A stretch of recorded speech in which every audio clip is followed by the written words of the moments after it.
Building a cohort-based program can be totally overwhelming, especially with all the tooling out there. Today, we're going to talk about the top programs out there and the tooling that they use to run their programs.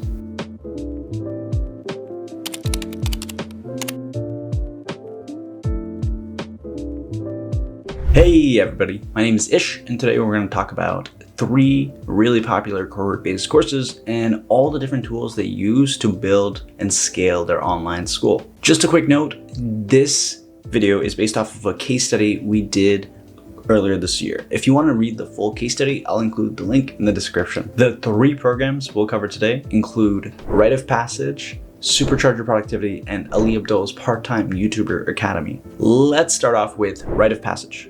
For those that might not be familiar, Rite of Passage is an online school led by David Perell, and it helps anybody who's looking to write online really hone their writing skills. Rite of Passage is a 5-week program and usually has between 300 and 400 students per cohort. Rite of Passage uses 5 different tools primarily to run their program. WooCommerce for payment processing, Airtable for student records, Teachable for hosting curriculum, Circle for their community, and Virtually for their calendar management. Next, let's talk about Supercharge Your Productivity, which is a 4-week course led by Kay He that teaches you the fundamentals of Notion and boosting your productivity. Supercharge Your Productivity runs 3 to 4 times a year and usually has between 100 and 500 students per cohort. Supercharge Your Productivity mostly uses 3 main tools to run their program: Podia for curriculum hosting, Airtable for student records, and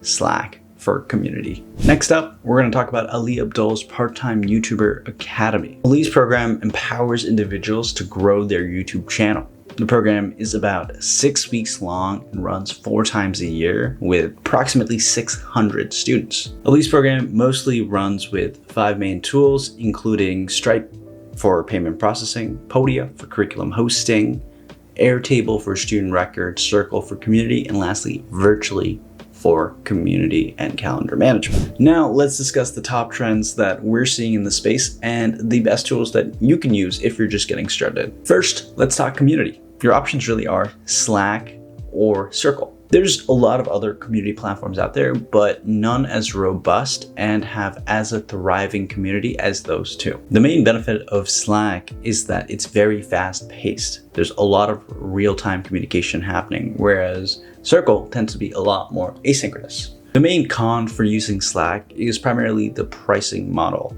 It's not really conducive to communities or online course creator, unlike Circle, which just starts at $39 a month. For most people, we suggest starting out with Circle and then supplementing it with a small WhatsApp or Slack channel if you really want to add that real-time touch down the road. Next, let's talk curriculum hosting.